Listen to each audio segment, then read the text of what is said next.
The final bell shrieked, a sound of liberation for most students at Northwood Preparatory Academy. For Imani Washington, it was just a starting gun. It signaled the beginning of her second shift. Her first was navigating these pristine, unforgiving hallways. Her second was the 4-hour bus ride and the mountain of homework waiting in a room that was never quite warm enough. She clutched the worn straps of her backpack, the faux leather peeling away in tiny black flakes that stuck to her fingers. The bag was heavy. Heavy with textbooks filled with knowledge she devoured like a starving person at a feast. Heavy with the expectations of her grandmother. Heavy with the memory of her grandfather, whose voice was a constant, gentle hum in the back of her mind. "Your mind is your fortune, Imani," he used to say, his hands calloused from a lifetime of labor resting on her small shoulders. "And your character is your crown. Never let anyone take either from you." Now his voice was a ghost, a comfort, and a promise she intended to keep. She moved through the throng of students, a ghost herself in many ways. They were a sea of pastel polo shirts, designer jeans, and effortless laughter. They talked about ski trips to Aspen and summer homes in the Hamptons. Imani talked to no one. She was a scholarship student, a charity case, an anomaly in this ecosystem of inherited wealth and legacy admissions. She felt their eyes on her sometimes, a mixture of curiosity and disdain. Her uniform was from the second-hand store, meticulously cared for by her grandmother, but still a shade duller than everyone else's. Her shoes were sturdy but scuffed, a world away from the gleaming white sneakers that squeaked all around her. She kept her head down, not in shame, but in focus. Her destination was the library, her sanctuary for 2 precious hours before the long journey home. The library was grand, with vaulted ceilings and the hushed, reverent smell of old paper and wood polish. It was quiet. It was safe. But even here, she was not entirely free from the shadows of Northwood. Mrs. Evelyn Reed, the senior literature teacher and self-appointed guardian of the school's prestige, was holding court near the entrance. She was a tall, severe woman with hair the color of steel wool pulled into a tight bun. Her eyes, small and sharp, missed nothing. Especially not Imani. As Imani tried to slip past, Mrs. Reed's voice cut through the silence like a shard of glass. "Miss Washington." Imani froze, her shoulders tightening. She turned slowly. "Yes, Mrs. Reed." Mrs. Reed's lips thinned into a semblance of a smile that never reached her eyes. "Burning the midnight oil again, are we? One must wonder how you find the time, with all the distractions of your circumstances." The jab was subtle but clear. It was a reminder. "You are not one of us. You do not belong here." "I just want to get my work done, ma'am," Imani said, her voice soft but steady. "Of course you do," Mrs. Reed replied, her tone dripping with condescension. "Do try to keep up. The standards here are quite high. They are not for everyone." With a final, dismissive glance, she turned back to the group of parents she had been speaking with, her voice rising again, warm and conspiratorial. Imani felt a familiar burn of anger and humiliation in her chest. She pushed it down. She had no room for it. Anger was a luxury she could not afford. She found her usual Carol in the back, a small wooden desk that looked out onto the manicured lawns of the campus. She laid out her books, the crisp pages a stark contrast to the worn wood. Calculus, physics, world history. She worked with a fierce, unwavering concentration, the world outside her small pool of light fading away. This was her power. This was her fortune. 2 hours passed in a blur of equations and historical dates.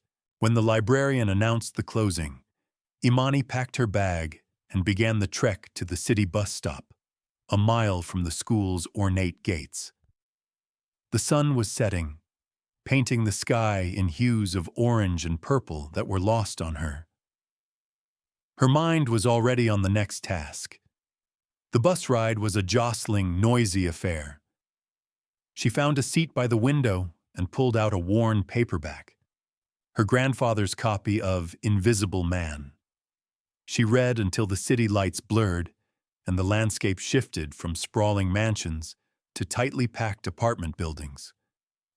Her stop was the last one on the line. The apartment building was old, the brick crumbling and the air thick with the smell of damp and desperation. The elevator was broken, as it often was. She took the stairs to the 5th floor, her legs aching with a familiar weariness. She opened the door to their small apartment, the scent of bleach and her grandmother's fried chicken filling the air. Sarah Washington was sitting at the small kitchen table, her head in her hands. She was a strong woman, with a spirit that had weathered more storms than Imani could imagine. But tonight, she looked defeated. An envelope lay on the table in front of her. It was pink. The eviction notice. "Grandma?" Imani whispered. Sarah looked up, her eyes red-rimmed but trying to force a smile. "Hey, my baby, how was school?" Imani ignored the question, her eyes fixed on the notice. It came. Sarah sighed, the fight draining out of her. "They gave us 2 weeks. I asked Mr. Henderson for an advance, but he said things are tight. I don't know what we're going to do, Imani. I just don't know." Imani walked over and wrapped her arms around her grandmother's shoulders. She felt the tremor in her thin frame. "We'll figure it out," Imani said, the words tasting like ash in her mouth. "We always do." But this time felt different. This time the walls were closing in for good. They ate dinner in near silence, the unspoken fear a third guest at their table. Afterward, Imani retreated to her corner of the living room, which served as her bedroom. A thin curtain separated her mattress on the floor from the rest of the apartment. The light from the street lamp outside cast long shadows on the wall. She tried to study, but the words swam before her eyes. Mrs. Reed's sneer, the pink envelope, her grandmother's tired face. It was all a tightening knot in her stomach. She was tired. She was hungry. She was scared. She reached under her mattress and pulled out a small, tattered notebook, her gratitude journal. It was a habit her grandfather had insisted on. "Every night before you sleep," he'd said, "write down one good thing, just one. It keeps the darkness from swallowing you whole." Tonight, it felt impossible. What good was there? She stared at the blank page for a long time. Then she wrote, "Grandma made chicken even though I know she's saving money. It wasn't much, but it was something. It was a pinprick of light in the overwhelming dark." She closed the book and lay back, staring at the water-stained ceiling. Sleep felt a million miles away.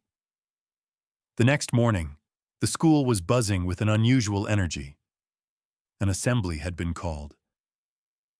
As students filed into the grand auditorium, whispers and rumors flew like sparks.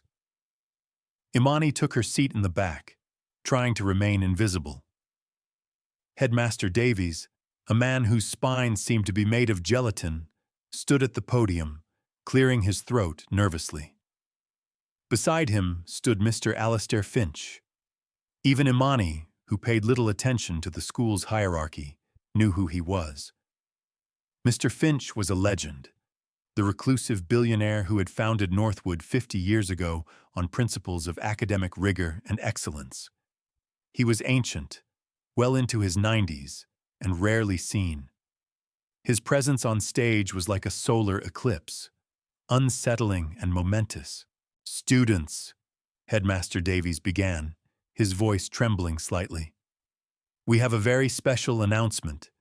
This year, to commemorate the 50th anniversary of our school, the Finch Foundation is establishing a new, prestigious award, the Founders Scholarship. A murmur went through the crowd. This scholarship, he continued, reading from a card, will provide a full 4-year tuition and expenses to the Ivy League University of the winner's choice. It is, without a doubt, the single greatest academic prize in this school's history. The students erupted in excited chatter. This was more than a scholarship. It was a golden ticket, a life-changing event. The winner, Headmaster Davies said, raising his voice to be heard, will be determined by a single comprehensive examination to be held 1 month from today. It will test your knowledge across all subjects. It will be rigorous, it will be challenging, and it will be fair. Imani's heart began to pound. A chance. It felt like the universe was dangling a lifeline just inches from her grasp. A full ride. Expenses. It wouldn't just change her life. It would change her grandmother's life. It would be the answer to the pink envelope, to the broken elevator, to the tired look in her grandmother's eyes. It was everything. For the first time in a long time, she felt a flicker of hope, a dangerous, fragile thing. Later that day, in the library, a girl from her history class named Chloe approached her. Chloe was nice enough, one of the few students who offered a hesitant smile in the hallways. "Are you going to try for it?" Chloe asked, her voice low. "The Founders Scholarship?" Imani nodded, not looking up from her textbook. "I have to." Chloe fidgeted with the strap of her designer handbag. "You should be careful, Imani." "Careful? Of what?" "Mrs. Reed," Chloe whispered, glancing around nervously. "She's on the selection committee. I heard her talking. She said the scholarship is for a true Northwood student. You know what she means." Imani knew exactly what she meant. A legacy student, a wealthy student, a white student. "She doesn't think people like you should win," Chloe added, her cheeks flushing. "I'm sorry, that sounded awful. I just mean, she's got her favorites, and you're not one of them." "Thank you for telling me, Chloe," Imani said, her voice flat. The warning, meant to be kind, only solidified her resolve. It was no longer just about the money. It was about her grandfather's words. Your mind is your fortune. Your character is your crown. This was a chance to prove them both. The next month was a blur of relentless, punishing work. Imani cut her sleep down to 4 hours a night. She ate her meager lunch while memorizing chemical formulas. She read on the bus until her eyes burned. She turned her small corner of the apartment into a fortress of knowledge, covering the walls with notes and diagrams. Her grandmother watched her with a mixture of pride and concern. "Don't push yourself too hard, baby," Sarah would say, placing a cup of tea on her makeshift desk. "I'm okay, Grandma," Imani would reply, not taking her eyes off the page. "I can do this." She felt the weight of her grandmother's unspoken hope.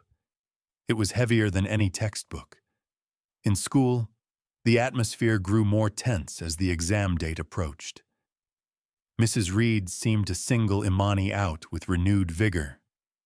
She would ask her impossibly obscure questions in class, a smug look on her face when Imani hesitated. She would mark her essays with harsh, critical red ink, dissecting every sentence.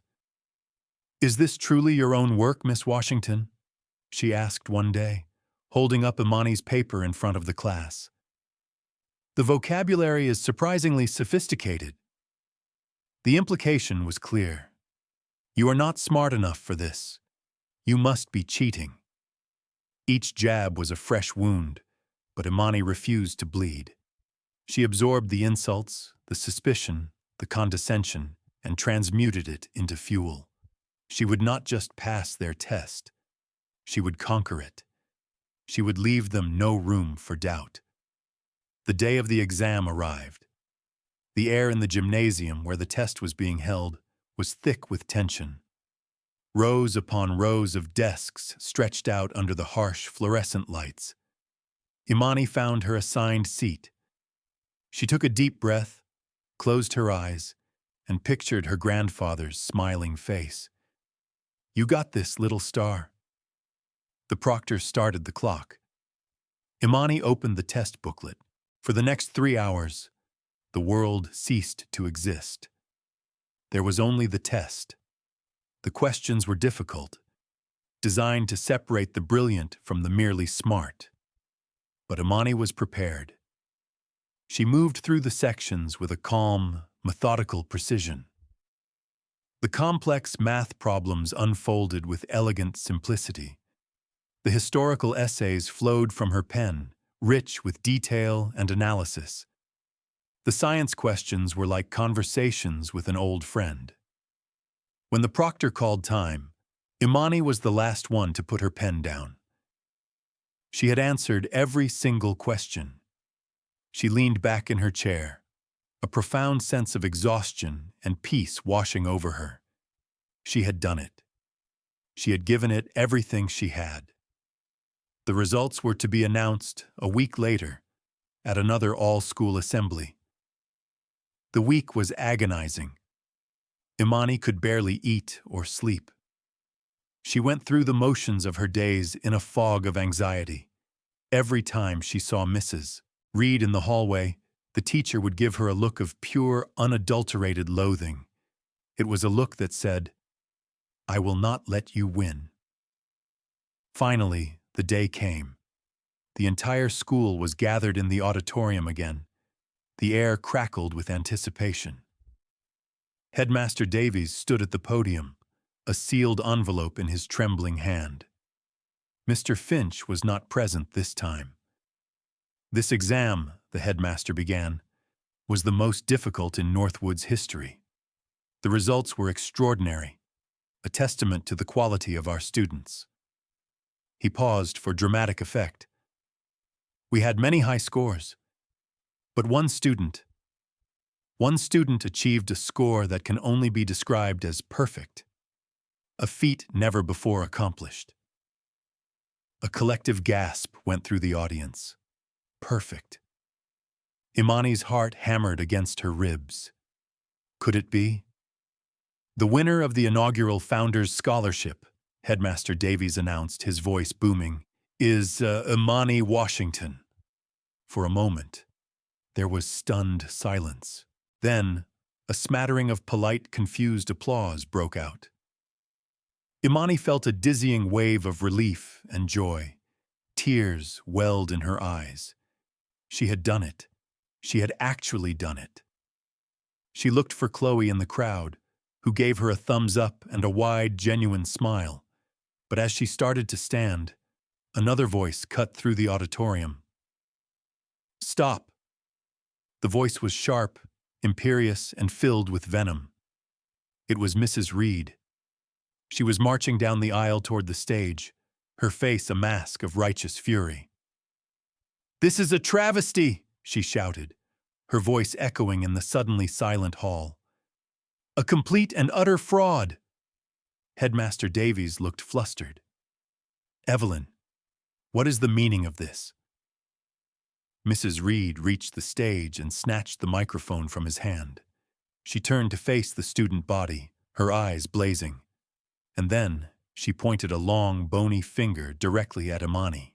"This girl," she spat, the words dripping with contempt, "is a cheat, a liar. She could not possibly have achieved a perfect score. It is a statistical and intellectual impossibility for someone of her background." The ugly word hung in the air, background. The silence in the room was now absolute, thick and heavy. Imani felt every eye in the auditorium turn to her. She was pinned by their stares, a specimen under a microscope. The joy she had felt only moments before curdled into a cold, sickening dread. I didn't cheat, Imani stammered, her voice a small, broken thing. Of course you would say that, Mrs. Reed sneered. But I have proof. She held up a small, crumpled piece of paper. I found this near her desk after the exam. It has formulas, key dates, everything needed to cheat. Imani stared at the paper. She had never seen it before in her life. It was a plant. A lie. That's not mine, she said, her voice gaining a sliver of strength.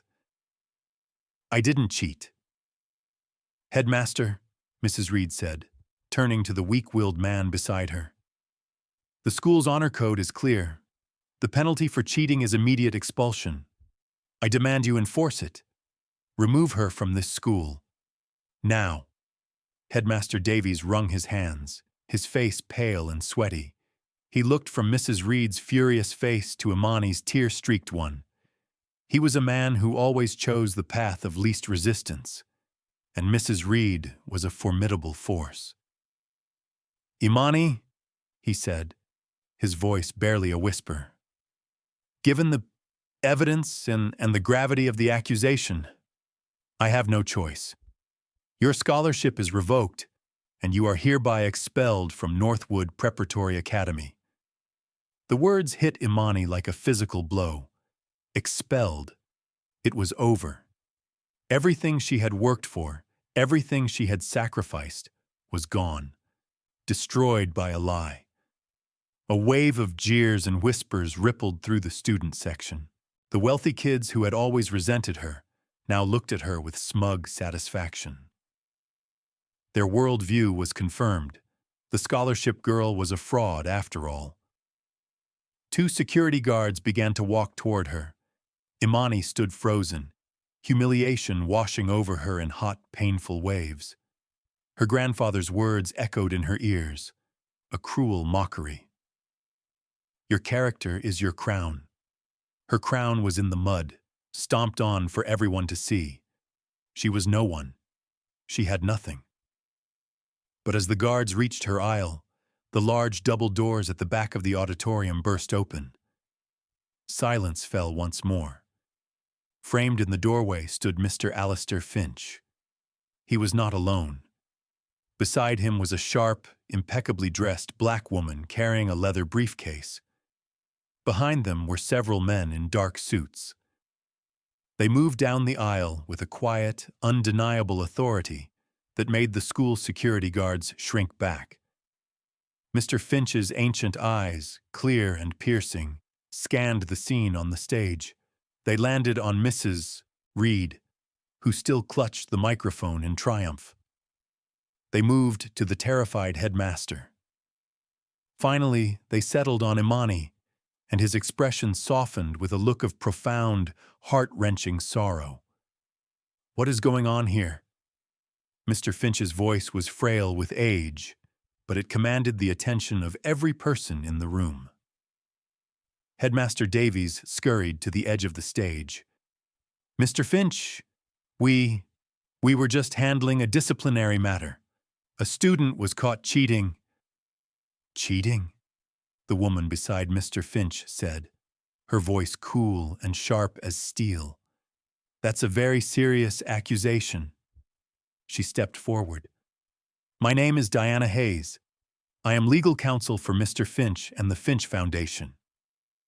Mrs. Reed, emboldened by her victory, stepped up. I assure you, it is quite true. This girl, Imani Washington, cheated on the founder's exam. I have proof. Miss Hayes arched a perfectly sculpted eyebrow. You have a crumpled piece of paper. I, on the other hand, have a different kind of proof. She opened her briefcase and pulled out a file. A few weeks ago, Ms. Hayes began, her voice resonating through the auditorium's sound system. The school conducted a voluntary health and wellness screening. Part of that screening included a DNA analysis for ancestry and potential health markers. Many of you participated. A confused murmur spread through the room. What did a DNA test have to do with cheating? Mr. Finch, Miss Hayes continued, has been engaged in a long and exhaustive search for his family. His only child, a daughter named Elizabeth, was estranged from him many years ago. It was believed she passed away without any children. She paused, letting the weight of her words settle. We have been using genealogical databases and DNA registries to find any living relatives. When the results from this school's screening were uploaded to the national database, we got a match. A 100% certain parent-grandchild match. Ms. Hayes looked directly at Mrs. Reed, her eyes cold as ice. The results of that test, which we have had independently verified by 3 separate labs, prove a biological fact. A fact that changes everything. She then turned her gaze to Imani, who was watching this unfold in a state of numb disbelief. Imani Washington's mother, Ms. Hayes announced, her voice clear and unwavering, was Elizabeth Finch, which makes Imani the sole living granddaughter of Mr. Alistair Finch. The world tilted on its axis. A collective, disbelieving gasp filled the auditorium. It was a sound of 1,000 realities shattering and reforming at once. Mrs. Reed's face, which had been flushed with victory, instantly drained of all color. It went from pink to white to a sickly, mottled gray. "No," she whispered, the microphone amplifying her choked denial. "No, that's impossible. It's a lie, a trick." Mr. Finch had slowly made his way to the front. He was looking at Imani, his ancient face a roadmap of regret and dawning wonder. He saw his daughter's eyes, his wife's smile, features he thought were lost to time forever, resurrected in the face of this beautiful, terrified young girl. Tears streamed down his wrinkled cheeks. "Elizabeth," he breathed, the name a prayer. "My dear girl." Imani stared back at him, her mind reeling, unable to process the impossible truth. Granddaughter? Her mother, who had died when she was a baby, who her grandmother rarely spoke of, had been a Finch. It didn't make sense. But the look on the old man's face, the irrefutable certainty in the lawyer's voice, it was real. The power dynamic in the room had not just shifted, it had been obliterated. "Mrs." Reed began to stammer, her arrogance dissolving into pure, panicked terror. I was only trying to uphold the school's standards, the integrity of the exam." "Integrity?" Mr. Finch's voice, though quiet, cut her off like a whip. "You dare speak to me of integrity?" He took the microphone from her limp hand. "I founded this school on one principle above all others, that a brilliant mind is a gift, regardless of the vessel it comes in. I built these walls to be a haven for intellect, not a fortress for prejudice." He turned his blazing eyes on her. "You have spent years poisoning this place with your bigotry and your arrogance. You have tormented students who you deemed unworthy. And today, you attempted to destroy the future of my own blood, my own granddaughter, based on nothing more than your own vile hatred." He paused, his voice trembling with a rage that was decades in the making. "Evelyn Reed, you are a disgrace to the profession of teaching. You are a disgrace to this institution. As of this moment, you are fired." Mrs. Reed let out a strangled cry. "You can't. I have tenure. The board. I am the board," Mr. Finch thundered, his voice suddenly powerful. "And as my first act upon retaking my chairmanship, I am also firing you, Headmaster Davies, for your cowardice and your complicity."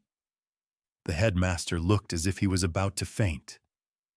"Security," Mr. Finch commanded, gesturing to his own men.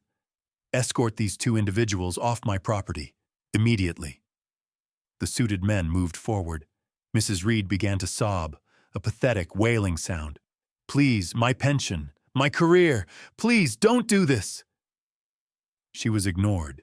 She was dragged, protesting and weeping, from the stage and out of the auditorium, the same path she had intended for Imani. It was a stunning, brutal, and immediate reversal of fortune.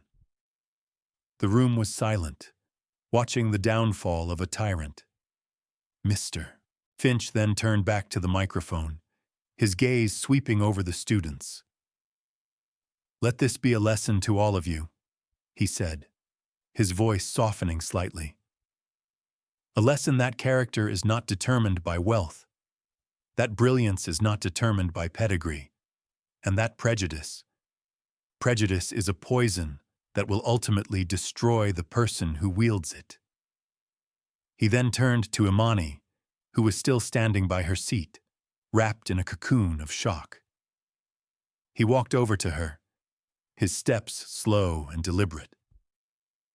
He stood before her, this powerful, mythical man, and his expression was one of pure humility. "My dear child," he said, his voice thick with emotion, "I know this is a lot to take in.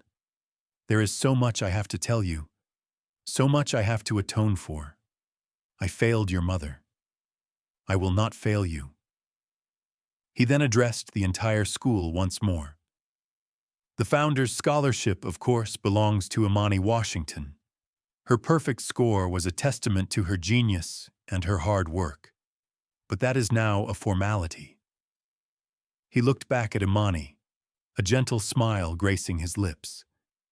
"Because as of this morning, she is the sole heir to the Finch estate and the Finch Foundation. She is the future of this school and everything I have ever built." He then asked, "Imani, would you like to say anything?" All eyes were on her again. But this time, they were not filled with scorn. They were filled with awe. Imani walked slowly to the stage, her legs unsteady. Ms. Hayes offered her a supportive hand.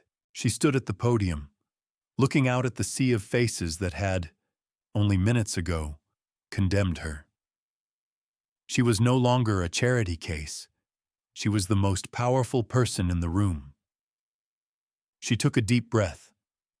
"My name is Imani Washington," she began, her voice shaking but clear. "My grandmother, Sarah Washington, raised me. My grandfather, James Washington, taught me everything I know about character." She paused, her gaze sweeping the room. "He was a janitor. He cleaned floors for 40 years. He didn't have a fancy education or a big bank account. But he was the smartest, kindest, most honorable man I have ever known. He told me that my mind was a fortune no one could ever take from me." She looked directly at the spot where Mrs. Reed had stood. A test score can't tell you who a person is. It can't measure their integrity, or their kindness, or their strength. It just measures what they know. "I earned my score. I did not cheat, and I am proud of who I am and where I come from." She finished, her heart pounding, her words hanging in the charged air. For a moment, there was silence. Then, a single person began to clap. It was Chloe. Then another person joined in, and another. Within seconds, the entire auditorium erupted in a deafening, thunderous applause. It was a roar of approval, of apology, of celebration. They were cheering for the underdog who had become a queen. They were cheering for the truth. They were cheering for her. Imani looked out at them, and for the first time since she had set foot in Northwood Preparatory Academy, she felt like she belonged. Tears streamed down her face, but they were not tears of humiliation or pain. They were tears of vindication. The aftermath was a whirlwind. Mr. Finch, or Alistair, as he insisted she call him, explained everything. His daughter, Elizabeth, had fallen in love with a man he disapproved of, a kind, brilliant musician who happened to be black. Blinded by the prejudice of his time and his social circle, Alistair had disowned her. She and Imani's father had married, but they were tragically killed in a car accident when Imani was just a baby. Sarah Washington, Imani's paternal grandmother, had taken her in and raised her as her own, never telling her about the wealthy, estranged family who had rejected her mother. It was a story of heartbreak, regret, and now a miraculous second chance. That very afternoon, Alistair and Imani, with Miss Hayes in tow, went to the small fifth-floor apartment. When Sarah opened the door and saw Alistair Finch standing there, she nearly collapsed. The reunion was tearful, painful, and ultimately healing. Years of bitterness and misunderstanding melted away in the face of their shared love for Imani. That evening, they did not stay in the cramped apartment. A car took them to a suite at the Four Seasons, where they had their first meal as a family. The next day, things began to change at a dizzying pace. Alistair paid off all of Sarah's debts with a single phone call. The pink eviction notice became a meaningless piece of paper. He bought a beautiful, sprawling house in a quiet, leafy suburb not far from the school. He had it furnished to Sarah's exact tastes. Trucks arrived with new clothes, new furniture, a kitchen stocked with every food they could imagine. Imani walked through the rooms of her new home, her new life, in a state of wonder. She had her own bedroom with a large desk overlooking a garden. She had a library filled with more books than she could read in a lifetime. It was more than she had ever dared to dream of. But the rewards were not just material. Alistair officially named her as the head of the Finch Foundation's education division. She would now oversee the distribution of hundreds of millions of dollars in scholarships and grants. Her first act was to rename the Founders Scholarship. It was now the James and Sarah Washington Award for Integrity and Excellence, a tribute to the people who had truly raised her. She also established a new multi-million-dollar fund specifically for gifted students from low-income backgrounds, ensuring that others like her would have a chance without having to endure the prejudice she faced. As for Mrs. Reed, her downfall was absolute. The internal investigation at Northwood, led by Ms. Hayes, uncovered a long and sordid history of discrimination. Dozens of former students came forward with stories of her cruelty and bias. She was stripped of her teaching license and her pension. The public humiliation caused her husband, a prominent banker, to file for divorce. She lost her job, her reputation, her marriage, and her home. She became a pariah, a living cautionary tale about the consequences of hate. 1 year later, Imani Washington was a different person, not in her heart, but in her bearing. The weight of survival had been lifted from her shoulders, replaced by the comfortable mantle of purpose. She was still the same kind, brilliant, and humble girl, but now she walked with a confidence that turned heads. She was thriving at Northwood, no longer an outcast, but a respected leader. She had friends. She was happy. She divided her time between her studies and her work at the foundation, where she was already making a profound impact. Under her leadership, the foundation had funded programs in underserved communities across the country, building libraries, funding STEM labs, and providing scholarships to thousands of students. The story of her public humiliation and vindication had gone viral, becoming a source of inspiration for millions. Northwood itself had been transformed, with a new, progressive headmaster and a diverse board that included Imani and her grandmother. The school had instituted sweeping reforms. The Imani Washington Protocol, a set of policies ensuring fair and unbiased evaluation, was now a model for private schools nationwide. One afternoon, Imani was driving her own car, a modest but reliable sedan, back from a foundation meeting. She decided to take a detour through her old neighborhood. The familiar sights, the crumbling brick, the broken-down cars, the kids playing in the street, filled her with a sense of both nostalgia and gratitude. As she passed her old apartment building, she saw a young girl, maybe 10 or 11 years old, sitting on the steps, trying to do her homework in the fading light. The girl looked frustrated, squinting at the page. Imani pulled over. She got out of the car and walked over. "Sina, hi there," she said with a warm smile. "Having trouble?" The little girl looked up, startled. "The light bulb in our kitchen burned out, and my mom doesn't get paid until Friday.